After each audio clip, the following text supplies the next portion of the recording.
hawezi kukuacha. Unanielewa?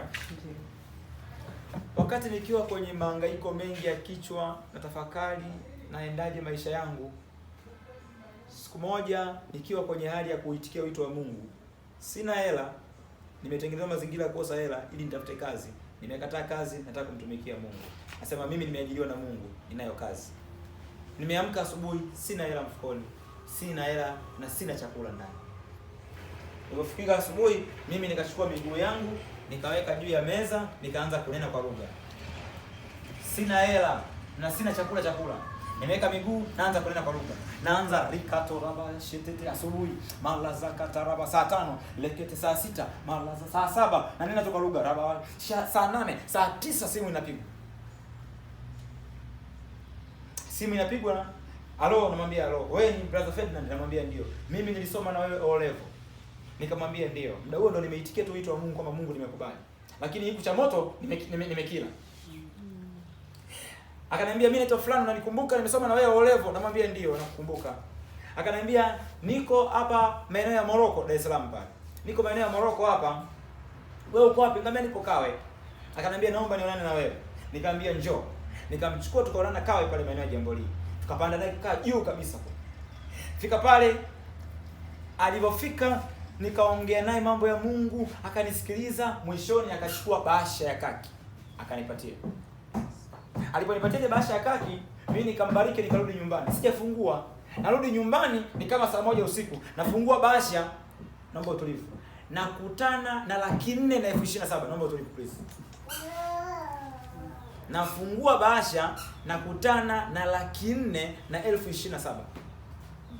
Ikabidi nimpigie simu, "Alo, hivi hii hela ni ya kwangu umenipa?" Akaniambia ni ya kwako. Wa hii hela 4,27,000 niliyokupa, nilikuwa nataka kulipa kodi. Wakati naikusanya nataka kulipa kodi, Mungu akaniambia usilipe kodi, mpelekee Ferdinand, kamtafute. Navyoongea na wewe nimerudi nyumbani, sina hela ya kodi. Mungu aliniambia nisilipe kodi, nikuletee wewe hela. Nilipiga magoti sebuleni, nikalia machozi, nikamwambia Mungu, nimekujua kwamba ukimuita mtu unaweza kumtunza. Wakati huo nimemaliza chuo, nimechakaa. Nguo nzuri kama hizi hazipo. Sasa hapa nguo nzuri nitoka yako, nimenoka yako. Ni tu gold yote tu. Sasa Mungu akanishangaza. Akaniambia hivi, hiyo hela nenda kanunue nguo, anza kuvaa upendeze, nataka nikupeleke mahala na mahala. Mimi nikasema kama Bwana aishivyo, mimi ni nani msimtii Bwana? Kesho asubuhi Kariakoo nikanunua nguo nzuri. Sasa kununua nguo za mtumba tena. Sema marufuku kuvaa nguo za mtumba. Sasa nimenunua nguo nzuri. Hela karibu yote imetaka kuishaishia hivi kwenye nguo, na tulia kidogo tu tumebaki. Sasa nawaza nimenunua suruali nzuri za gharama na nini, unaelewa? Sasa kiatu kiko wapi hapa? Maana hizi nguo ni za gharama, inabidi kiatu chenye kifananie. Saa 5 asubuhi nimekaa nyumbani, nasikia simu. Halo, namwambia ndio. Mimi naitwa fulani. Unanikumbuka? Nimesoma na wewe advanced level.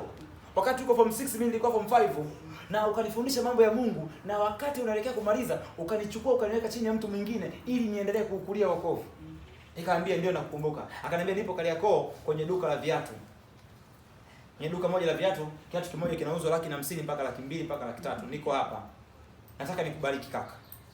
Kaambia karibu. Akasema namtuma bodaboda wangu atoke Kariakoo akuletee sample 2 za viatu. Chagua kiatu kimoja unachokitaka. Akaniambia kiatu kile ni 150,000. Bodaboda akafika mpaka nyumbani kwetu, kaniletea viatu, nikachagua kiatu cha 150,000. Mungu akanambia sasa nimekuvalisha.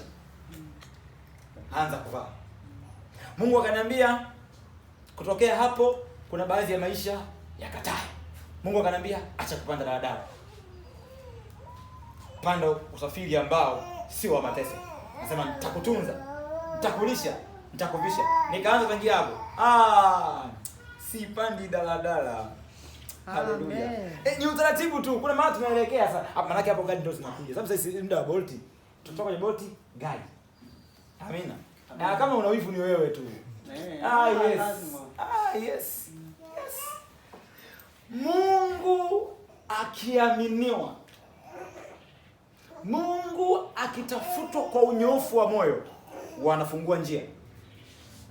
Nasema tena huwa anafungua njia. Kwa nini nakupa hizi shuhuda? Ujengwe. Moyo wako